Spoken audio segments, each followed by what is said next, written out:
Shizune might never know it, but those words were worth their full weight in priceless gold for the summoner of the shinigami. In fact, they nearly brought tears to his eyes. Despite how much damage he'd caused to Konoha, or the danger to himself, he was still reminded that he could still do some good for others. Had he not resurrected Shizune or Ebisu, he wondered how much grief would eat them away before they waited for their turn to be judged.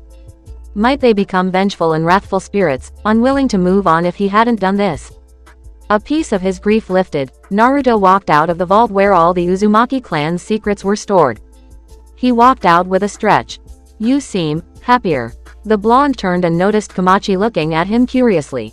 He grinned. "I feel better. How are you doing, Komachi-chan?" he asked while she offered a small smile. "I've been fine. It is lonely here without Yukimaru-san. I have missed training him in the sacred techniques of our clan. It seems I must discover something else that will bide my time," she answered as stood next to him. "No assignments?" he asked. Damn it, that was kind of stupid. Of course, Tsunade wasn't going to send out any forces since the Jashinists could be anywhere in the village. Hell, he'd have to meet up with his mother soon so that they could catch more Jashinists. That said, Naruto felt he could maybe use a break. All the work and all the lessons had taken something of a toll on him. Then how about we play bad this once? We can get some grilled meat at the barbecue. There's no Choji around to mess with us either. All the meat belongs to us. What do you say when I get off we have some fun of our own? He asked. I fear that Kushina-san will try to kill me if I take her fiancé away. Can you guarantee my life? Komachi asked. Naruto laughed at her and nodded. I think I can manage. Besides, Ka-chan and I will be busy with everything else that I'm sure tonight we can do something else. Count on it, he exclaimed. Komachi just stared at him before she slowly agreed to go on this outing with him. Since her memories of her days with Danzo had been destroyed, she wasn't sure if she'd ever been treated before now. I'll get ready then. Shall it just be the two of us or will we have others? She asked. Naruto grinned. Just the both of us. It'll be our little Uzumaki secret. Just wait when we tell everyone that we got barbecue without them. Naturally, you can say it was my idea, he said while she smiled. I'll take your suggestion then, she said as she waved goodbye. As much as Naruto wanted to spend this time with Komachi, he also wanted to see if he could find anything suspicious as well. He'd already discussed it with his mother. She had a plan of going out with Hanako at a later point. Apparently some of the mothers were having some kind of gathering later tonight. Now, that was something to avoid. Once he found himself alone, Naruto released Pakura from his soul. She looked at him and he firmly nodded. She returned his nod with her own. She'd go and inform Itachi of what was discussed last night. Then, Itachi would speak to Zabuza and Haku. Hopefully with this many people at least some type of protection for Yuri could be established. In the meantime, he'd have to get dressed. His mother would be waking up soon and they'd be headed back to the cabinet, along with the mysterious traitor. They'd have to hurry and eliminate that threat as well. He quickly returned back to the bedroom and saw his beautiful mother waking up. She smiled at him for only a second. She then turned serious. The two of them got dressed and then spent their time making the arduous trek to the Hokage mansion. Once they made it to Tsunade, she brought the three of them to the cabinet. As expected, 4 seats were empty. The others were filled by the council members, the head Anbu, Ibiki, Inoichi, Shikaku, and Jiraiya. Kushina took her seat, but Naruto didn't bother doing so. He quickly sat in the corner and felt Suiren tie herself to his soul. He then quickly began channeling his aura through the air, commanding all those victims of the Jashinists to present themselves to him. As everyone felt the intense cold of death around them, Koharu noticed the missing members. Where are the others? She asked, a curious gaze sent to Tsunade. The Hokage waved her off. Don't worry about them. It's not necessary for all of us to be here to capture 2 to 4 Jashinists. We rely mainly on Kushina and Naruto anyway. While we continue to handle this internal problem, we must be careful to not give our enemies any leverage. Jiraiya's offered reports of strange movements from the Akatsuki in the lands of Stone Country. I've sent them there to investigate the matter. Hopefully, they'll be back before the end of next week, she replied while Jiraiya nodded, deciding to continue with the lie the Hokage was weaving together. We can't deny that they've been quiet recently. It wouldn't do well for us to underestimate them. Anyway, I've been moving through the village for a little while. They've earned their skills in infiltration. I haven't seen too much that might be deemed suspicious, but I have a few ideas that we could investigate, he said, which got curious looks from everyone. What do you mean? Ibiki asked. Jiraiya quickly pulled out a notepad, his breath cold from the aura of death permeating around them. These are the people that I've noticed with the most unusual tendencies. With respect to Inoichi's profession, I've asked for a look into the personal files of these people. Some of them have characteristics that one would normally associate with Jishinists. I've even managed to contact some of my associates in Yugakure. They were able to give me a psychological profile on Hidan, the member of Akatsuki that was killed by Naruto, Jiraiya replied before he pulled out another notepad. One thing you'll find with cultists, they are usually very like-minded. In fact, some would call them hive-minded, especially for those considered Jishinists, they worship an evil god. Therefore, they've got a very unique mindset when it comes to how they interact with others, Jiraiya explained before he pushed a list of people to everyone else. Shikaku picked up the list and looked it over. He then proceeded to pass it around. I see, Inoichi thought as he slowly nodded. He was beginning to understand just what Jiraiya meant. The zeal of a Jishinist just couldn't be defined. Some of these individuals were known for a deep desire for self-punishment. Many Jishinists were known to go through excessive moments of atonement to Jashin for failing to fulfill his great mission, the utter destruction of all life. When put through a lens such as this, it actually started to become rather clear. Isn't there a chance they could just mentally ill? I doubt such a problem like this is unusual in given the career paths we've chosen, Homura replied before Jiraiya grinned and tapped the table. Take a look at them again, he said, the smirk on his face getting even wider. Curious, the others looked back at the list and Shikaku quickly found the strange thing. They're all civilians, he muttered more to himself. However, his statement carried through the table while Inoichi shrugged. I've dealt with many civilians that experience the same problems as some shinobi on this list. Though I am not as well versed in civilian living as some others of my clan, I can tell that the various stresses in their own lives are no less than our own. They also have the added worry that war might break out at any point between our nations, especially with rumors of war in the air, he replied. War? Kaharu asked. Not with us specifically, but there have been stories of minor nations facing other minor nations. We must be careful with our own territories. We have a good relationship with Suna and Kiri, but Kumo is at most a neutral one. We're definitely not friends in the exact definition of the word, and we are still enemies with Iwa. If the minor nations were allied with get pulled into the war against the minor nations that others are allied with, it could spell a downfall toward the peace we've somewhat established, the head of the Yamanaka clan explained before Ibiki leaned back in his chair. How about we worry about pulling the weeds out of our own garden before trying to trim others? He suggested before everyone saw Naruto open his eyes. Kushina got up and walked over to him as the list of names he'd written down before laid in front of him. He pointed to one and spoke the location of the person in question.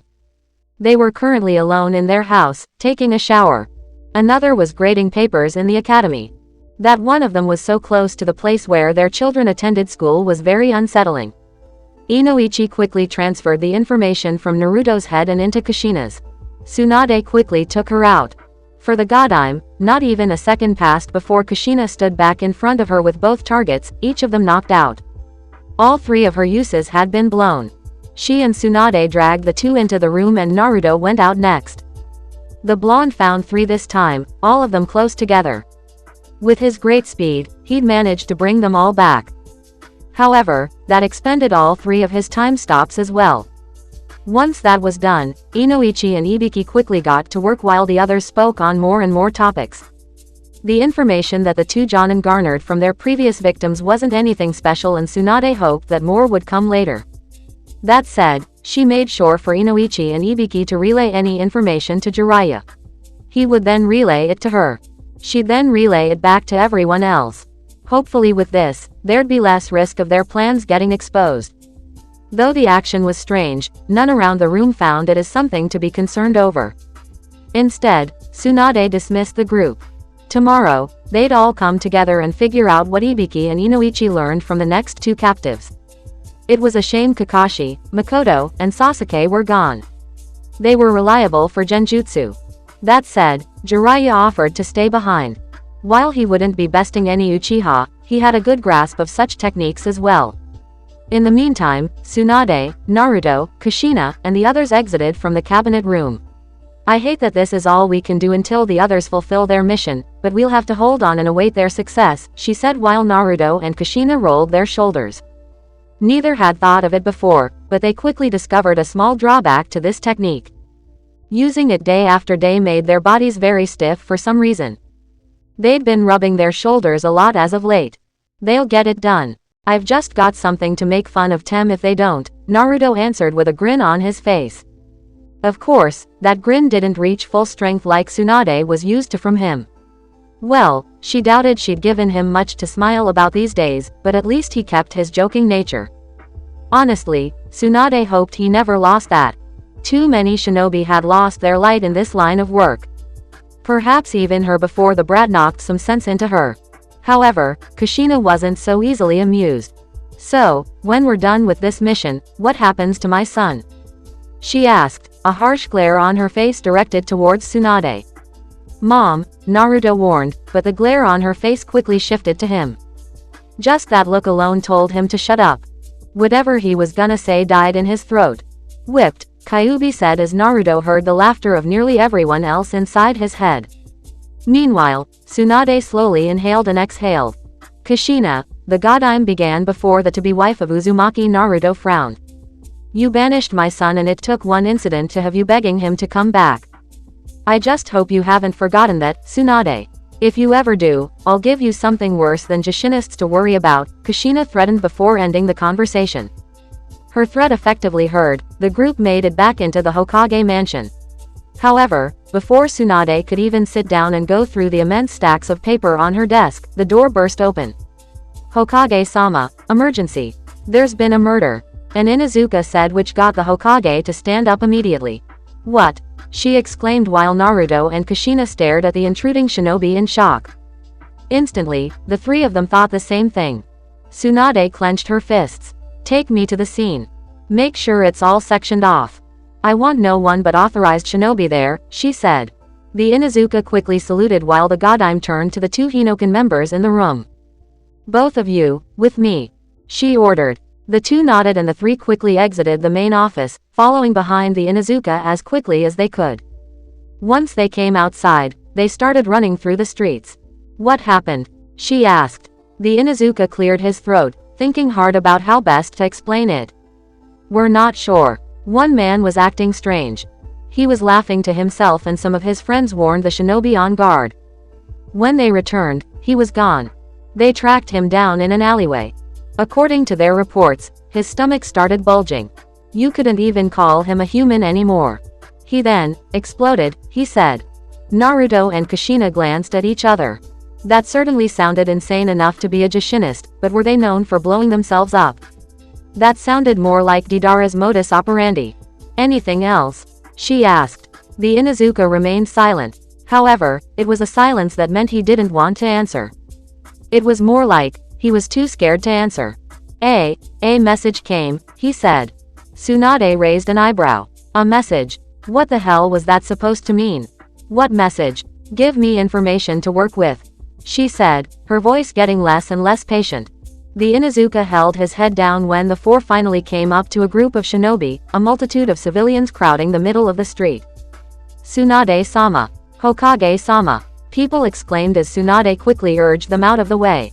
One of the Jonin leaders quickly saluted her and allowed her, Kushina, and Naruto to pass. The three stepped into the alleyway and immediately, Naruto and Kushina smelled the grotesque stench of blood, gore, and mutilated tissue. Tsunade covered her nose. Clearly the mosquitoes and flies were busy feasting on the drops of flesh around them. Hokage-sama, I apologize, but we don't have a lot of information to work with right now. We're still trying to ascertain motive behind the... You don't need to. I know what it means, the godime said as she stared at the wall. Naruto and Kushina stared at it as well, both their eyes hardened. Tsunade clenched her fists again. Apparently, there was no need for any more secrecy. We know. You cannot stop the great slaughter. The world shall be baptized in a sea of blood. The three stared at the wall, the message written to them in the blood of the person who'd been blown up. Tsunade's eyes scanned the wall. It was a message to her and to the cabinet. At the very least, this confirmed that the Jashinists were aware of their involvement. Naruto, can you get for me the person who just died? She asked. Naruto stared at the message before the question registered in his mind. Yeah, I should be able to. I actually tried as soon as we entered this place, but something feels wrong here. I hope it's nothing, but this place feels weird to me. Can you get me a file on this guy who was killed? It'll make it easier to track him down, Naruto answered back. Tsunade quickly nodded. Yet, Kushina grabbed her sword. Yes, this does feel strange. Despite the death, there is a lot of malice in the air. I actually remember this feeling back when the Kyuubi was extracted from me, she stated, reminiscing about that time. It never filled her with any pleasant feelings. She hadn't spoken of it to Naruto, but she'd been having that dream quite a few times recently. Tsunade's frown deepened. She quickly turned to the shinobi on duty. Tell the crowd that I'll make a statement regarding this matter at a later time. For now, everyone's to go about their business. However, have all available shinobi on guard for anything suspicious. Right now, we can't allow panic to ensue inside the village. Yes, Hokage-sama. Kushina took a step forward and stared at the message on the wall. It slowly began to dissolve, the blood sliding down on the stone. How nice of them to not leave us a body to analyze. It's almost like, no, Sochi. Don't contact that guy, the redhead said, turning her head back to her lover. Naruto and Tsunade looked at her, confused. Why? He asked. Something tells me, they're expecting you to do that. They're aware of your status. We'll have to go without knowing for now. Trust me. The life of a shinobi is based in paranoia, and I sense it too much to let you go through with it right now, she warned. Kushina, I need a better reason than just your superstitions. You know what's at stake here. Tsunade argued. And it's because of that I won't let my son go through with this. You'll just have to trust me, Tsunade, Kushina urged. The two women looked at each other for a long while before Tsunade looked away. She rubbed the back of her head with great irritation. Fuck, she really needed a drink. Well, either that or another of Jiraiya's massages. The bastard was surprisingly very good at them. The blonde relented. Fine, I'll play your game just this once, Kushina. But if any more of these incidents occur, then I'm going to need to use what I have available. If that's all, then you're both dismissed. Go recover your strength. It looks like I'll be having another long day, she said with a sigh. Naruto and Kushina gave her their goodbyes and they left without another word. The groups of shinobi allowed them to pass by. The Kyuubi Jinchuriki eyed his predecessor. For once, she was strangely silent, alone in her thoughts. Promise me, Sochi. He looked at her. The glare on her face made him shiver. Promise me you won't contact him, she said before she looked at him. Naruto looked at her with great worry. What was she so concerned about? He'd never seen her like this. All right, I won't do it. I promise, he said and her face visibly relaxed. Some might call Naruto dense, but he wasn't stupid. He knew what she was doing by making him promise. Naruto's life had been a series of broken promises from others. He'd always strived to be better than that. It was why he always tried to keep the promises he kept, to never go back on his word as an individual. Clearly, his mother knew that about him as well. It was why she was so adamant that he promised her, for he couldn't break promises. Thank you, she said as they came home. They seemed to be the only ones there as the place was entirely empty. The others must have dismissed the workers. Kushina rolled down her scarf and sat in the chair. Only 2 hours passed since they woke up and she already felt more tired than before. So, the Jashinst were aware of them and they'd committed a murder just to throw that knowledge in the Konoha team's face. Honestly, when did the world get so evil? Ka-chan, I have some papers and documents to sign off on, so I'll be in my office. Once I'm done, let's continue our training. If this keeps up, then we'd better be prepared for a fight, especially should Sasuke and the others have problems, he said, making Kushina smile. Look at you trying to be proactive. Yeah, I think we should do that. I hope we can complete this without incident so we can get to Iowa. I'd actually like to see Yuri-chan and how she does during the Chunin exams, she responded while he grabbed the railing of the stairs. And then after that, you'll be my wife Datbeo. One that I'll make happy all the days of my life. He stated proudly while Kushina blushed, waving him off. Oh stop, you idiot. Of course, I'm looking forward to it. If you don't, then I'll kick your ass until you do, she threatened, swinging her fists without much concern, which made Naruto shiver. Yup, moms were definitely scary. Kakashi, Sasuke, Yugao, and Makoto continued running in the direction of Iwa. Are they still following us? Yugao asked as their feet landed on tree branches. The four propelled themselves forward. Yeah, they're pretty stubborn about it too. They're about 5 or 6 miles behind us, just like Naruto warned. They also seem well aware of our movements. Whenever we stop, they stop. When we move, they move. I haven't found a reason why yet, Sasuke answered as they continued traveling. Yugao's frown deepened while Makoto glanced behind them. We'll have to shake them off before we leave Stone Country. We definitely can't let them know we're heading back to Otogakure. Please tell me you've got a plan, Kakashi. By tomorrow, we'll be entering the country. Once we've found Yura, we'll find out how she's doing on her investigation. When that's finished, we'll be out of time, the purple-haired woman claimed as they kept running, their bodies fluidly moving through the trees with a pleasant breeze over their faces. Though the three couldn't see it, Kakashi smiled. Of course, I have a plan. Naturally, we can't let them get away with tailing us this whole time. How about we all work on our genjutsu skills? He asked as he lifted up his headband and revealed his Sharingan.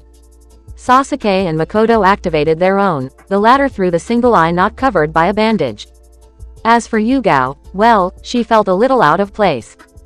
Meanwhile, 5 or 6 miles off, the Jashinists quickly stopped as they ceased channeling chakra between their eyes and their summons in the sky. 5 hawks had been flying over the Hinokan team, perfect for scouting purposes. The mission had been relatively simple. Follow the Hinokan team and find out where they were going. So far, there didn't seem to be anything suspicious. In fact, the group spent last night laughing. They didn't know where these swordsmen were going, but it was clear they didn't have to feel concerned. Still, it'd be better to confirm that they weren't trying anything suspicious before they turned around and went back to Konoha. Besides, they hadn't killed in a few days. They were looking forward to finding someone to perform the blessings of Jashin upon them. They stopped. The Jashinists stopped and their hawks circled the area around the skies of the Hinokan team. The team of 4 had indeed stopped. It seemed like they were beginning to relax from their brief trip.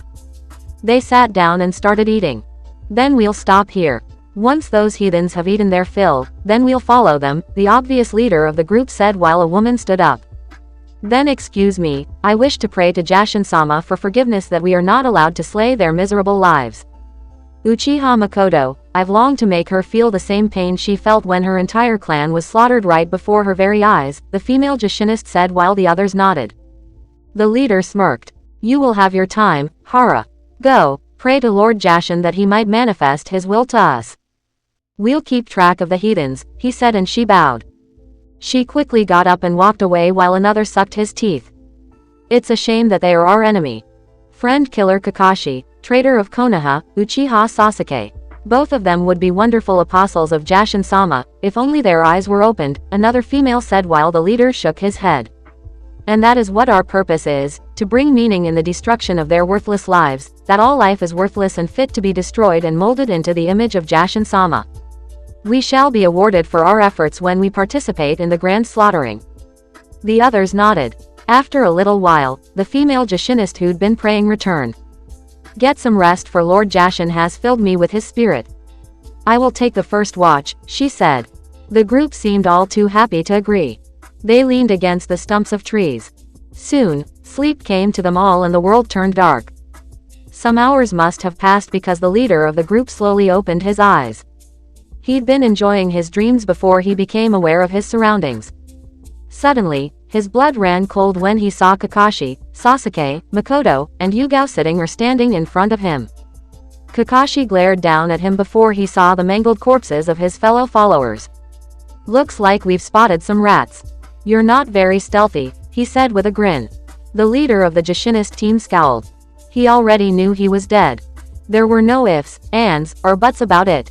You won't get anything out of me, heathens, he said with a deep scowl on his face as he slowly started to maneuver himself to get his kunai. We don't need to. Your friends told us all we needed to know.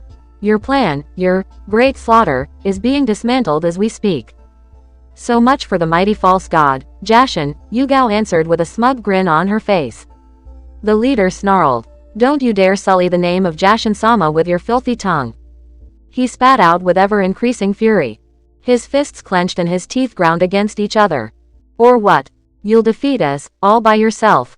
There's a special place in the pit of the Shinigami for insane cultists like you. It's rather sad that you're so weak that you need to rely on the efforts of a no-name god to give your lives purpose. That's all you Jashinists are, isn't it? Weak. Sasuke never got to finish his statement before his head was cleanly ripped off his shoulders. Makoto, Yugao, and Kakashi widened their eyes as the leader, his speed faster than any of them could follow, held the Uchiha's lifeless head in his arms. Shut your mouth, heathens, he shouted as he turned around and charged at Kakashi. The leader of the fallen group was surprised. The power of Jashin must have been moving through every inch of his body because none of the Hinoken team could stop him. He shoved a kunai into the Sharingan eye of Kakashi. The Jonin screamed in pain before the leader turned to Yugao. She barely had a moment to react before she was stabbed through the heart with his bare hand. He ripped her torso apart. Yugao spat out a gob of blood. The leader laughed maniacally before his body was overcome by a sea of fire. Yet, the protection of Jashin was too powerful. His skin did not burn, the will of the god of slaughter moved him to act. This is the power of my faith, you heathens. You shall know the power of Jashin-sama, he said as he stared at the horrified look of Makoto, who'd used the fire jutsu to burn him alive. The Uchiha matriarch took a step back before he shoved his kunai through her throat. He then twisted her head over and she fell to the ground, passing into the next life like all the others.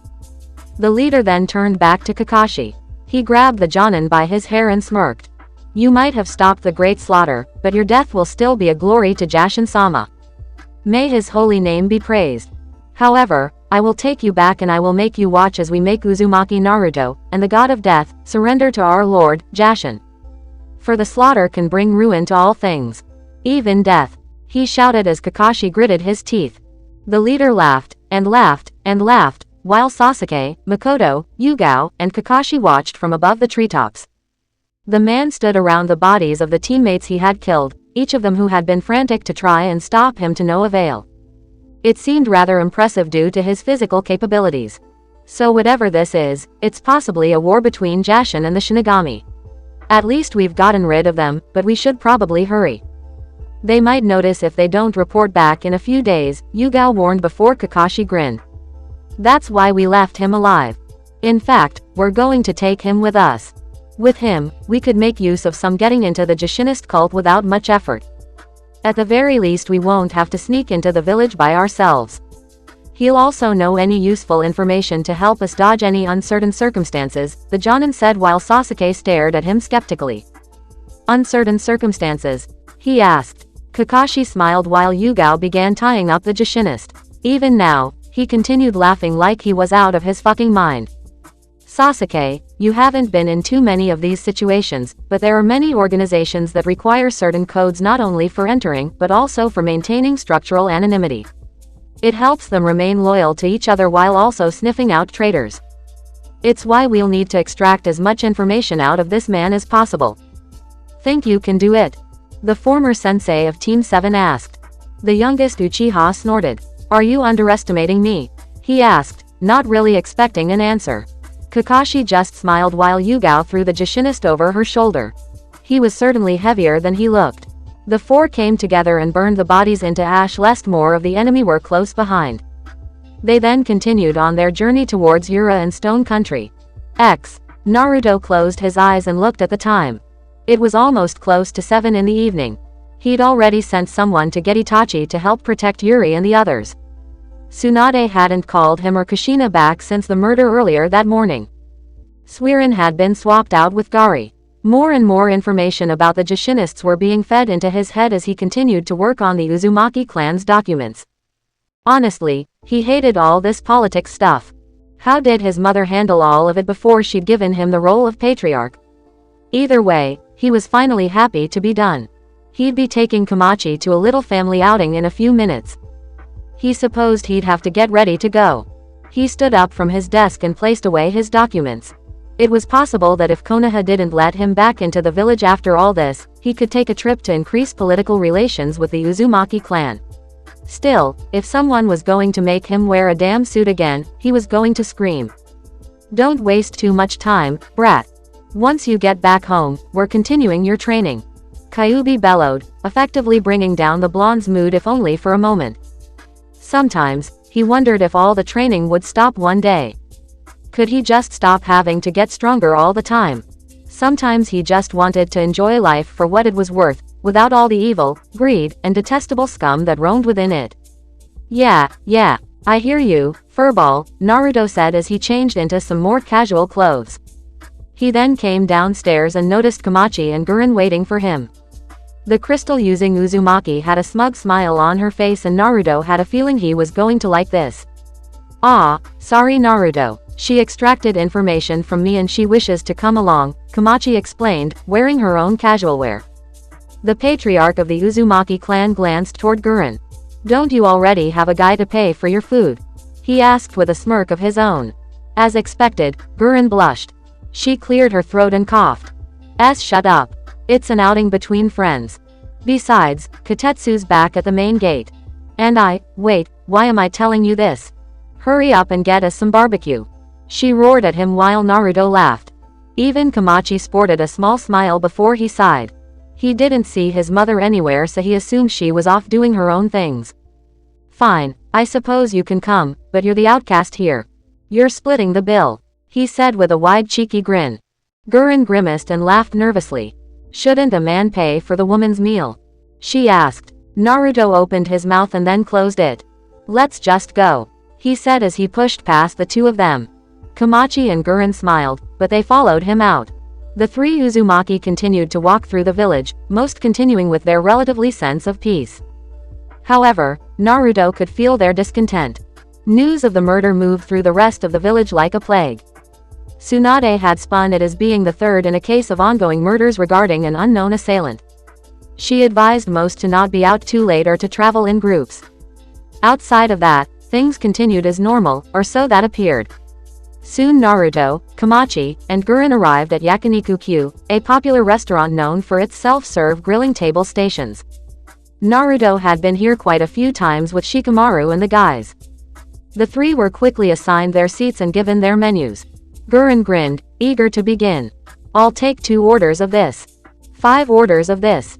And 7 orders of this. She said pointing to each thing on the menu while the waitress blinked. Ah, I would like this, and this please, Komachi said while Naruto tapped his finger on the table. Somehow, he felt like he was getting cheated here. In fact, no, there was no need to be petty. He already knew 2 volunteers who'd be doing the next agreements with the clan's newest partners. Yup, he just thought of them as well. And for you, sir? The waitress asked. Naruto glared at Gurren, but she just continued to smile at him. Oh yes, in fact, someone else looked good in a dress made for political parties. Yeah, I'll have 3 orders of this, he said. The waitress nodded and walked away. You're such a gentleman, cousin. Keep up the good work. It'll keep you and your future wives happy. Consider this practice, the blue-haired woman said, already enjoying the night and the free dinner. However, a shiver ran down her spine when Naruto smiled back at her. Hey, what's family for? Eat as much as you want tonight. Anything to make you ladies happy, Naruto said. Now, even Komachi felt some hidden malice in those words and that smile. The two looked at each, wondering what to make of their clan head's strange behavior. They didn't like it, but they didn't know why. Right, Komachi, come with me, Gurren said as she stood up. The sandy blonde quickly got up as well. The 2 Uzumaki ladies walked away and Naruto watched them leave around a corner. Brat, this outing is pointless. You don't have time for these luxuries, the Kyuubi said with a growl while Naruto exhaled slowly. I do still need food. Besides, you said we'd be training later. I know you're all itching to kick my ass just like last night. We probably won't be here for more than an hour, he replied, hoping to placate the fox which had turned into something of a teacher. A very short-tempered teacher. The fox sucked his teeth. You humans and your gatherings. An utter waste, the Kyuubi said before he fell silent. Naruto shook his head, feeling the constant connection between himself and Gari. As the Kyuubi Jinchuriki waited for the food and his family members to get to the table, he shivered when he felt the killing intent of someone close by. Uzumaki Naruto. The blonde slowly turned around and he saw 3 figures wrapped in cloaks, 3 who hadn't been there when he, Kamachi, and Gurren came in. We are the cult of Jashin. If you know what's good for you, you won't alert anyone, and you'll withdraw the spirits you've already got roaming around our base. That is unless you're fine with slaughtering close to 80,000 men to revive almost 80,000 civilians and shinobi that reside in this village, the figure closest to him said, a dark and twisted grin on their lips. Chapter 68. Quote, Death is not extinguishing the light, it is only putting out the lamp because the dawn has come. Rabindranath Tagore. Warning. Character deaths. Naruto felt his blood run cold. His eyes narrowed as he turned his eyes to try and look behind himself. The 3 customers behind him continued to look at each other, but their killing intent was obvious. However, aside from that, his mind was full of questions. Even the Kyuubi and the other spirits that resided in Naruto were surprised. They know about what the brat's been doing. How? Wolf asked as he swirled aggressively around Lamb's body. The Kyuubi snarled. He knew something like this was possible, but he never assumed that the Jashinst would be this brazen. He didn't like it. One of Morio's heads hissed as he continued to watch the interaction. He continued to observe Naruto and what his summoner would do. This was the boy who'd changed this evil dragon's ways. That said, he as well didn't like this brazenness of his enemies. There was something ominous about it. However, none were more worried than Gari. He was under no illusion that Naruto couldn't feel his worry. Despite his attempts at staying calm, he wondered how the Jashinists knew that they were being followed. Could they see the dead? No, that shouldn't have been possible. Deranged though they were, most if not all of the Jashinists didn't seem aware of their presence. Hell, all of them had been close to the leader of the cult. They'd given Naruto countless information and he in turn had been busy creating the map for the rest of the team to use. Even more than that, most of them were accomplished shinobi. They'd lived and died in the heat of battle. They would have known, or at least had a feeling, if they were being watched. How could they possibly know? Meanwhile, Naruto immediately filled up the entire barbecue restaurant with his aura. Despite themselves, the Jashinists shuddered in their seats. One of them saw the look of utter anger in Naruto's eyes. You bastards touch anyone else in Konoha, and you'll be the ones taking their place. And don't think that just because you're spirits that I can't touch you.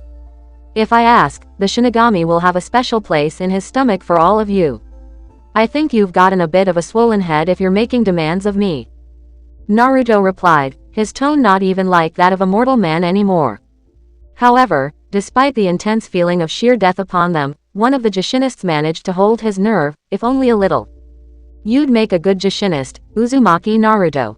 And we thank you for thinking so much of us, but not even we bolster such numbers that you could revive every single person in the village. How many years would it take you to do that? Dare you imagine what people will think of the man whose path is paved in merciless blood? The man who was claimed to be Hokage? He asked. Naruto smirked. You do know what profession I'm in, right? The blonde asked with a sharp frown on his face, not letting the pressure go down. This can go on all night, Naruto-san. Let us be frank. This little war between us and your cabinet isn't going anywhere. We know all of your spies and you still haven't found ours. People already know our goal, the goal of our god, Jashin-sama. What will they think of you in Konoha? The village known for its peaceful ideologies? He asked. Naruto didn't say anything. However, his mind was already racing. Well, this was a good time to get into the midst of the Jashinist organization. Additionally, if this stayed for long enough then he'd also get every charge of his spatial distortion back. With 15 minutes to do whatever he wanted, he could probably devastate the Jashin cult to the point where they'd never recover. All he had to do was make sure no news got out to outside forces. Hell, if it came to worse, he could also teleport the Konoha forces to wherever he was. It didn't seem like a bad idea. Finally, Naruto released his pressure. Gari, go back and get everyone else. Besides, there's no need for them to stick around. We've got what we needed. I'm also under no delusions that the spirits of Jashinits would enjoy gathering around there. On the off chance that one of them is powerful enough to try and overtake me, I'll need everyone's help, he said. Without a word, Gari agreed. He flew off with great speed into the horizon.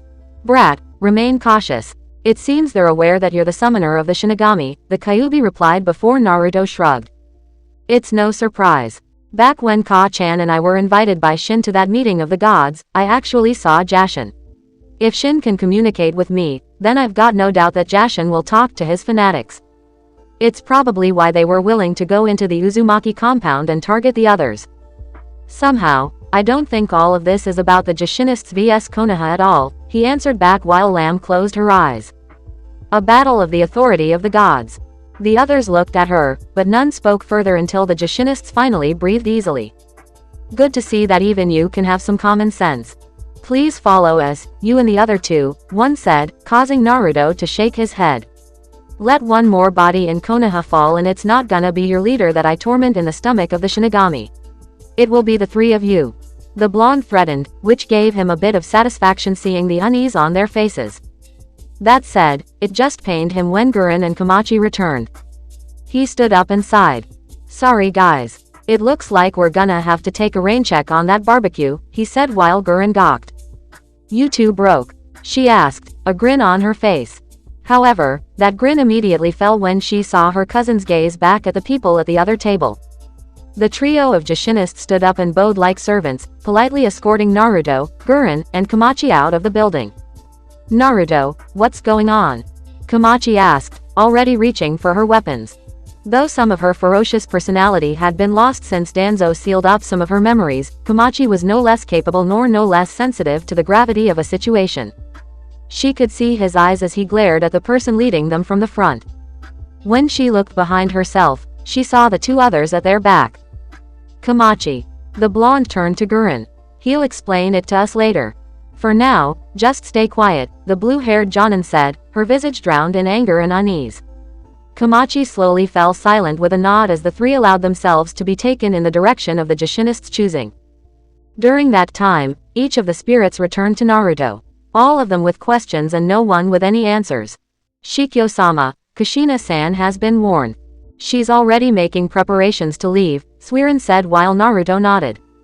He indeed felt his mother's presence leave the house. She was already heading for their location as fast as possible. Was she wanted about the problem?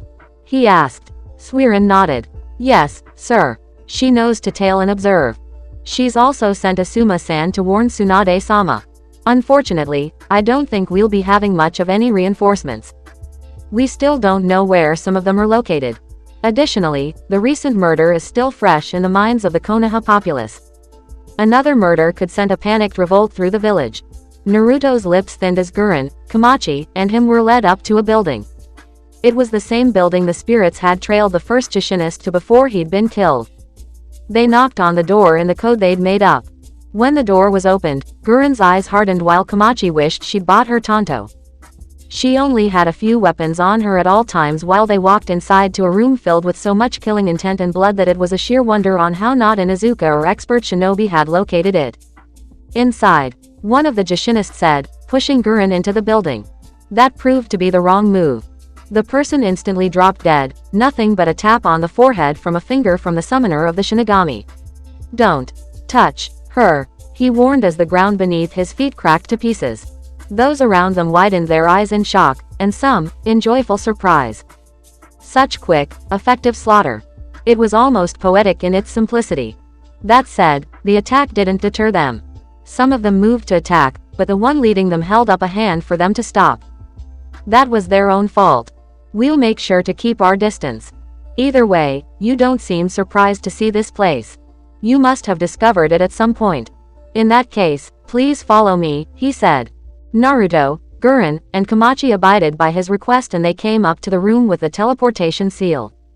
They stepped on it. Dan, go inform my mother. Tell her we're headed to the lands of Odo, the young summoner said. Dan's spirit quickly flew out of the seal on Naruto's right hand. At once, Naruto-sama. He replied and flew off to go and inform Kushina while the Jashinist activated the seal. Instantly, a bright light shone over the three Uzumaki before they found themselves surrounded by hundreds of Jashinists. From the memories that he'd received from the others, he knew that they were in the main hall of the cult, a place where everyone usually gathered. Gurren and Komachi quickly assumed defensive stances, but it became clear that they didn't need to be concerned. Despite the odd, rhythmic, almost demonic chants that seemed so maddening on the ears, the Jashinists were greatly terrified. Hell, some of them were actively not looking at them directly. In a moment, the two women knew why. They'd been close to Naruto for months. They knew what he was capable of and had adapted to his great power already. However, that divine aura was exploding around the area, knocking out a few of the mortals too brazen enough to stare at him for too long. The two knew what he was doing. Hey, these bastards might have led us here, but Naruto's still more powerful than all of them individually. At least we can be confident they're not gonna mess with us so easily, Gurren thought to herself with a hidden smirk. Nevertheless, she was still aware that they were in the middle of a literal hornet's nest. A bunch of crazed psychopaths, all in one place, surrounded them on all sides. Komachi looked at them all, a bead of sweat fell from her face. Despite how scared the Jashinists were, she could sense their rising killing intent. It seemed to come from being so afraid that their fight-or-flight response had triggered. Clearly, they weren't looking to run away. Then again, psychopaths weren't known for picking the obvious option. Welcome, summoner of the false god. Do give us the courtesy of easing your deathly aura from this sacred ground. We've been more than accommodating with you at this moment as well as your village's heathen ways. We suggest that you don't test our goodwill. A voice moved through the air of the temple.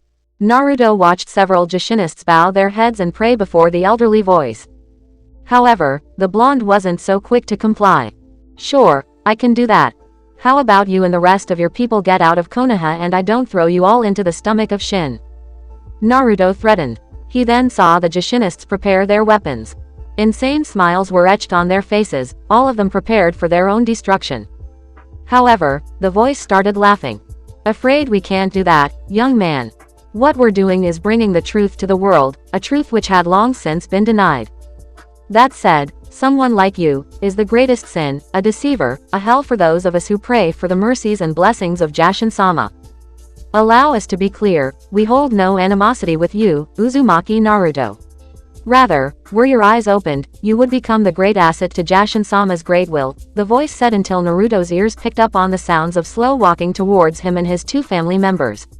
Like I'd ever join up with you guys, he said, but he received no retort.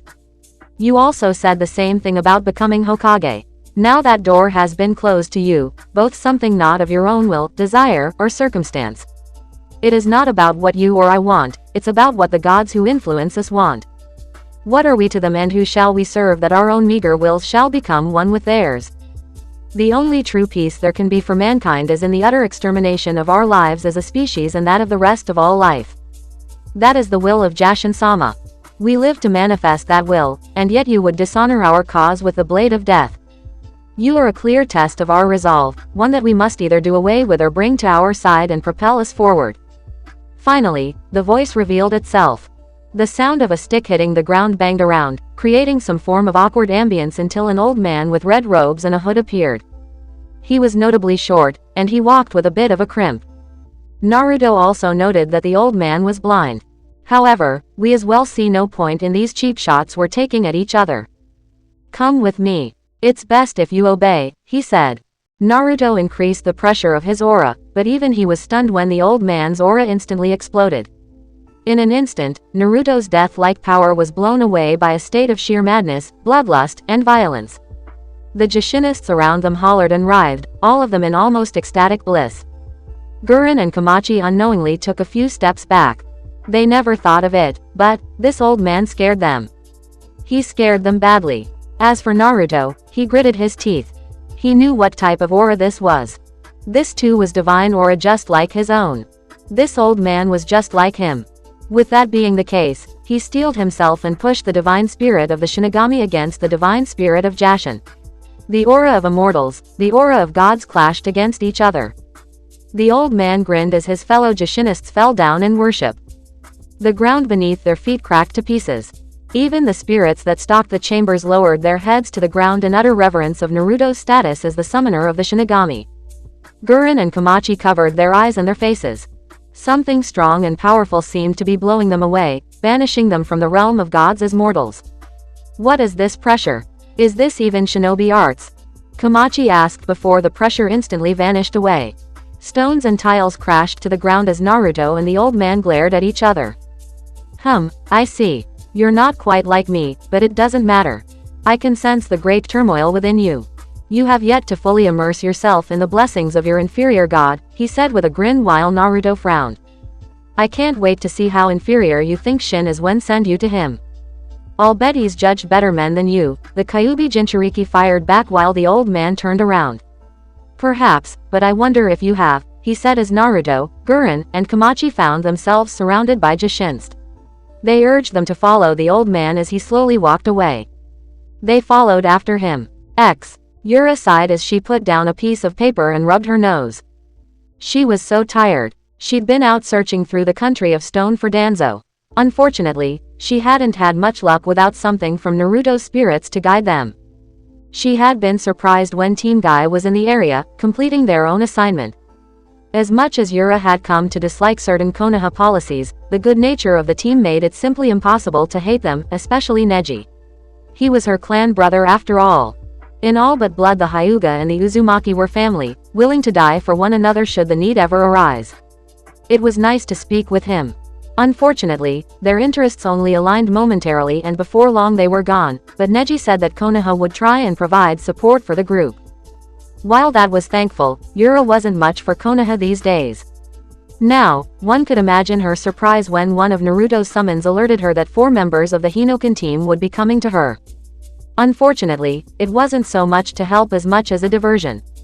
It seemed things were more complicated in Konoha than she thought since Naruto still hadn't returned. She hoped she could get more information from the others when they arrived.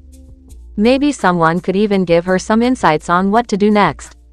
At a time like this she was thankful that Konan and Suigetsu were putting their skills to helpful use for this mission. The only real problem was trying to keep Jugo's murderous rampages in check. Yura had gotten by with a few paralysis seals, but she doubted those would last forever. Jugo's body ability to adapt was inhuman sometimes. Yura stared outside, the cooling night air offering her room some peace. However, she didn't enjoy the look of the blood-red moon in the sky. There had been many civilians stopping to take pictures of it outside her hotel room. I bet Kushina-san would know what to do. Maybe even Yuri with her sharp optimism. Can't say I'm feeling very confident right now, she thought to herself as she tapped her finger on the table. She'd been keeping a log of sorts around the days and what the teams reported back to her. Maybe Yura should have paid more attention to those information-gathering classes. After a moment, the lover of Uzumaki Naruto closed her book and stood up. She walked over to her bed and got on her knees. She offered her prayers to the Shinigami, thanking him for his great mercy and his blessings upon the Uzumaki clan. Ever since the time when Naruto faced pain, she'd gotten into a daily routine of prayer. Unlike the first time, she wasn't sure if these were being answered or even heard, but she liked to believe they were. If anything, it made her a little happy that perhaps she had some aspect of her life different from others. Then again, maybe she should pray at the Uzumaki temple like Shion.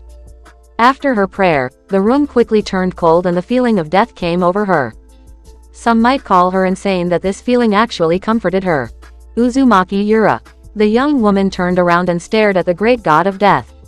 His eyes glared down upon her, making her so small and so insignificant. Even now, his face radiated with no visible expressions of mercy. His white robe as white as a cloud forced her eyes to not look directly at him, lest she go blind. She lowered her head. Shinigami-sama, she said, putting out as much respect as she hoped to convey. Unknown to her, the god of death was amused by her mortal respect. Having been so close to Uzumaki Naruto for so long, she as well had gained the ability to perceive his existence, if only in a much more diluted manner. Why do you continue to pray to me, Uzumaki Yura? I have already blessed your family and Uzumaki Naruto. What makes you humble yourself before me? He asked. Yura, though confused about the question, answered anyway. Because we wouldn't be as great as we are without you, Shinigami-sama. It is also because I'm grateful that I do it whenever I can, she replied. And would you still pray to me if my blessings were cut from your family? The god asked. Yura opened her mouth and closed it. I'm sure you have your reasons. I won't claim to know how or why you gods do some of the things you do. All I know is that I'll still believe in you, she said, her heart growing nervous though. What did he mean by what he said before? Even if the world is torn to pieces, Even if you lose everything important to you. Even if my summoner is potentially tested beyond what he can bear. Shall you still fall on your knees and offer me praise? He asked. Yura swallowed nervously. Why was he asking her all of these ominous questions? Was it to test her? She wasn't sure. I'll try, she responded honestly. The spirit continued to stare down at her for a little while. He then closed his eyes and stared back at the blood moon. A test is coming for my summoner, Uzumaki Yura. One which not even I will be able to interfere in. It is a test that will not only affect him, but the millions of people which reside upon this planet. In that time, he will experience agony, defeat, loss, and great sadness. I will not be able to answer him nor his pleas, and you must not inform him that I tell you of this. For everything that has come from henceforth comes from one higher than myself. However, do not forget that I have not forsaken neither you nor him, for I shall be with you both. And, stay who you are, for Naruto will find strength in your will. Utterly confused, Yura just agreed before she found herself alone. The atmosphere in her room returned to normal and she felt her breath ease. Ni-sama, she thought as she walked over to the window. Loss, pain, defeat, hopelessness, what was all of this supposed to mean? What did the god of death mean by all of those weird sayings? Stay who she was. A knock on the door came to her room and Yura faced it. Yes, she asked. In came Conan and Karen. Not enjoying the red moon with everyone else? Conan asked. Yura shook her head. We're not here to enjoy anything. We're here to find out about the mysterious circumstances regarding Shimura Danzo. If anything, I feel something strange about it. Where's everyone else? She questioned. The two other women looked at each other before Karen closed the door. Doing who the hell knows? We've also been here a few days and haven't found anything yet. It could be that he's onto us and has ceased his operations. He was always a slippery bastard, just like Orochimaru. It's probably why they enjoyed working with each other on multiple occasions. We might have to come up with something else. I don't think we should stay here for too long. We've been getting strange looks recently, Karen warned. Yura continued looking out the window. Danzo? She asked. No, it's not him, I wouldn't have forgotten the feeling since I've seen him before, Conan replied, hoping not to go into the comment more than she already did. Luckily, she didn't need to. Yura and Karen didn't push her. I was shinobi. Yura asked. Karen scoffed. Please, the fuckers are about as stealthy as their country's name. Look, I dunno what it is, but I suggest we go back and go through our findings before we get caught up in something that's not a part of our problem. Yura sighed. That was true as well. Maybe it'd be best if she didn't push her luck. After all, it was Naruto who was paying for this mission. The longer they got no information, the more it'd become a disadvantage for him. Alright, we'll stay for a few more days. We'll see what we can find, and if nothing turns up, then I guess we'll just have to abandon this assignment. I'd also rather not take the chance of us being suspected. How's that sound? She asked. That might be for the best, Conan advised. Neither received a word from Karen. They looked at her and saw her looking out the window. Something wrong? Yura asked, which made the other redhead jump. I don't think so. Did you guys see something dark out there just now? The former warden of Orochimaru asked. It was a little hard to see, but she could have sworn she saw something dark and long slithering through the night air. She also thought she saw a few unnatural shadows moving beneath the red light of the blood moon. She used her powers to sense if anything was out there, but she didn't feel anything specific. I didn't see anything, Conan answered. Yura shook her head that she didn't see anything either. Karen stared back at the window very confused. Maybe she was more tired than she thought. Never mind then, she said before she brought herself back to the conversation. She too agreed that what Yura said was a good idea. With that being the case, the two were dismissed from Yura's room. She watched them go. Unfortunately, she wasn't allowed to relax just yet because 5 minutes later, one of the hotel's attendants came to her. Sorry to disturb you, miss. You have a couple of guests asking for you. Would you like to meet them? Damn, that was fast, Yura thought to herself before she nodded. She was then led downstairs and, as expected, she saw the disguised forms of Kakashi, Sasuke, Yugao, Makoto, and another man in the lobby. After a few pleasantries to appease anyone watching, she brought them back to her room. Sorry, if it's not live-in ready. I've been a little busier since Nisama left me in control of the mission over here. If anything, I'd appreciate some help since I'm a bit at the end of my rope here, she said with a smile. It seems no messer than your own room, Yugao said, which made Yura gawk. Her room was not messy. Having to grow up with her sister, she'd always been the more responsible one. Someone had to keep that little fireball in check as they grew up. That said, Yura didn't bother retorting. She was too tired. So what's the story on that guy with you? She asked, pointing a finger at the man Kakashi ordered to stand near the wall. Sasuke leaned against the wall. That's a story for another time. It's also a part of the reason why we had to run all the way here. What do you need help with? Yura chuckled and turned to Makoto. He never livens up, does he? She asked. The mother of the Uchiha shrugged her shoulders. What can you do? She asked with the same smile on her face. This got a bit of a chuckle out of everyone aside from the Uchiha heir. He just growled at them as they had fun at his expense. It seemed like a bit of peace had been brought to everyone at least for a moment. The smile on Yura's face quickly fell before she started to tell the group of her situation. They also told her what they could about their own mission and the problems that faced Konoha. Beneath the glow of the moon's red glow, everyone maintained their blissful ignorance. However, before the sun rose the next day, everyone would remember this night as the worst night of the elemental nations. She sighed. His journey back to his home nation had been longer than he thought. In order to help his cousin with his problem, he actually hurried on his journey. However, he'd encountered a couple of troubles that he hadn't anticipated. Now, he was appearing a little later than planned. Still, he was incredibly happy to see the mountains of Kumogakure. The village hidden away deep in the clouds always seemed like home to him. Even when he was with his true family, the one denied to him for so long, he still truly loved Kumo for all of its faults. That said, he wished he could have returned on a better night. He too had seen the blood moon in the sky. Such a moon was usually considered an omen in Kumogakure. It was actually on a night like this that the Hachibi rampaged through the village, only to be stopped by the Sandame Raikage in the end. She wasn't a superstitious man, but when your cousin was the summoner of death itself, well, it was rather hard to not see the writing on the wall, wasn't it? Nevertheless, she continued onward. He came up to the gates of Kumo and was admitted into the village. Since it was late, there weren't many civilians walking around. There also weren't a lot of shinobi either. Still, that was only on the surface. Luckily, she had built up a very good reputation with the Raikage. He'd been allowed to keep his memories of the village and all of its secrets. So far, Tsunade had remained tactful and not asked him to divulge those secrets, perhaps out of respect for his position between these political struggles. He just hoped it stayed that way. Either way, she was in luck. The lights were still on in the Raikage's office. The blonde man wondered what was going on that they'd still be open. It was well known how much the Raikage hated working late. That was one of the things Mabui complained about when she and his group of friends could get her out for a gathering, which wasn't very often. The former Kumo shinobi entered the admin office.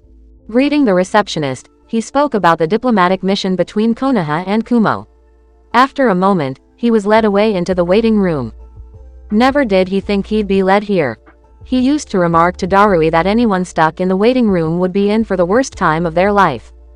Funny how such a situation made its roundabout.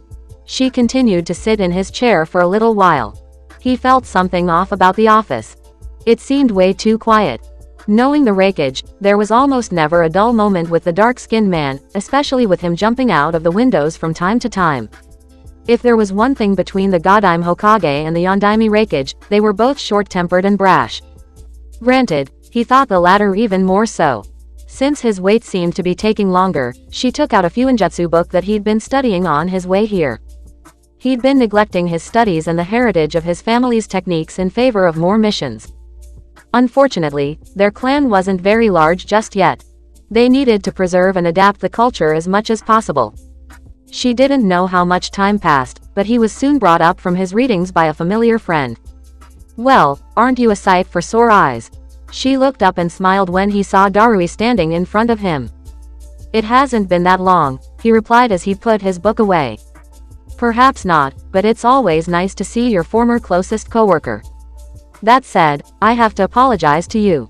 Raikage-sama can't meet with you right now. He's been in meeting after meeting for the past week. There's been a sequence of strange murders in Kumo over the past 2 weeks. We're busy investigating them. She found that strange. There were reports of the same things happening in Konoha. Of course, a lot of it was hush talk, but anyone could see it if they read between the lines a little. I see. I can come back tomorrow if you'd like, he said while Darui nodded, rubbing her neck tiredly. Nah, no need for that. It's a little bothersome, but I was tasked with receiving you. Trust me, Reikage-sama wanted to see you just as badly, but the integrity of the village comes first. However, he's granted me the temporary authority of the Reikage for our meeting just this once. For now, my voice is that of Reikage-sama, he said while she laughed. You as the Reikage makes me all the more anxious, he replied as Darui led him to an empty meeting room. The two sat down and the night went on even longer as she spoke about the cooperation between Kumo and Konoha. It was long and tiring, but once they finished, they both visibly relaxed. Not like I want to be the Reikage either if this is what I have to go through, Darui said with a small chuckle before he noticed a hesitant look on Shi's face. Known to most, Darui was the Reikage's right-hand man. There wasn't much that escaped his notice, even if he thought it was too bothersome to deal with. However, he could see that there was something his former associate wanted to ask him. Something wrong? Darui asked. She sighed. He'd gone over this conversation numerous times in his head, but being here now felt rather unnerving. He was aware of the gravity of the request he was asking for to help Naruto. There was no way someone with the Reikage's temperament wouldn't do this for nothing. He just hoped it wouldn't be too overbearing on the clan or Konoha. Listen, Darui, you have my word that I've spoken with no one else about the location, but I hope you can. Darui-san. Shi's words were immediately interrupted when a Jonin Kumo shinobi crashed through the door. Sorry for the interruption, but Reikage-sama needs you outside immediately. Look at the sky. The man warned as she and Darui glanced at each other. What's going on? Darui asked, the lethargic aura around him quickly disappearing into a strong epitome of a Kumo shinobi. You have to see it for yourself. Couldn't even describe it if I tried. The Jonin said as she stood up as well, his concern for his former village showing itself. The three dashed out of the meeting room and sped through the hallways. Once they stepped outside, Darui and she stood in shock. What the hell? Darui thought aloud as she, and the Kumo Jonin stared at the sky. Above their heads, above the body of Kumogakure, a large upside-down triangle encased in a circle of blood appeared over them. Its ring hummed menacingly as the circle pulsed like it was alive with the beating of 1,000 hearts, all of them singing of Jashin. Kushina had long since left the village. She could sense the ominous, murderous aura rising in the air. She could sense the panic in the realm of the dead. All of the spirits were greatly disturbed, some of them even going so far as to wail in the depths of her ears. They were so wrought with grief and distress, the matriarch of the Uzumaki clan thought even she might go mad from their screams. Sochi, hang on. I'm coming. Kushina thought as she dashed from tree to tree, breaking apart branches without remorse. When the symbol of the Jashinist cult appeared in the sky above Konoha, Tsunade quickly locked the village down. No one except for authorized shinobi could go in or out. Kushina had gone home and powered up the defense seals for the compound before she grabbed all of her gear.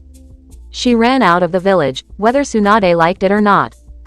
Ever since Kushina had followed the group of Jashinists that were leading Naruto, Kamachi, and Guren away, weird things had started happening. It was only when they went into the house where their first captive had gone that she knew what was going to happen. She quickly ran to Tsunade. That was when the weeping and wailing soon came through Konoha, thousands of people commenting on the Jashinist seal in the air. It hovered ominously over the village hidden in the leaves. Kushina left under the circumstance of Shinigami business. Even if Tsunade could offer a retort, she wouldn't hear it. Kushina would not lose her son for a second time. The Red Death continued to dash through the blood-red night, pushing her body as fast as she could to make it into Otogakure. She'd also cut down anyone who got in her way. Really wish I could teleport right now, she thought as she ran into the night. Please tell me you have a plan, Guren whispered as she, Naruto, and Kamachi remained surrounded by hundreds, if not thousands of Jashinists. Like roaches, they came out of the woodwork, some of them licking their lips maniacally at the trio.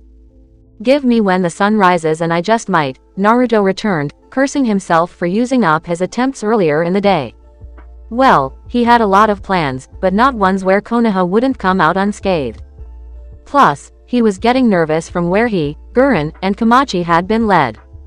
Brat, you might not want to hear these words, but you'd better start making a choice before you don't have one anymore. What good is it gonna do if Konoha stands and the rest of this dirtball is a wasteland? I've been sensing something strange and powerful for a while now. You have to stop it, Kyuubi urged as Naruto wholeheartedly agreed. He then smirked. How many times had he been in a situation like this? You know, I envy you, Uzumaki Naruto-kun. The blonde turned back to the old man, walking in front of them. The smile on his face never faded, the tapping of his cane against the floor pushing through everyone's ears. Both of us, favored by our gods. One genuine, the other a filthy heathen. And yet, I find myself closer to you than any of Lord Jashin's followers. We are the select few who are allowed to bend the wills of mortals, and yet, unlike you, I am not bestowed with the voice of my lord whenever I desire. I cannot just summon him whenever I desire. How I'd love to bask in his presence and study beneath his guiding light from day to day. It is also that relationship with your god that also makes me wretch, the old man said, his steps still slow. What better disciple for Lord Jashin than a member of death itself? You would easily bridge the divide between our respective gods. If there's one thing Jashin-sama is, he is resourceful. Even a heathen can become of great use to him. Yet, instead of fulfilling his grand mission, you walk the opposite path, you spit in his face, you mock our lord. There can be no greater offense than this. And so, you can rest assured that anything that happens when the sun rises the next morning, will be because of you. I hope you appreciate this divine lesson, the old man said strangely, making Naruto glare at him as the three Uzumaki were escorted through a series of winding tunnels and hot hallways.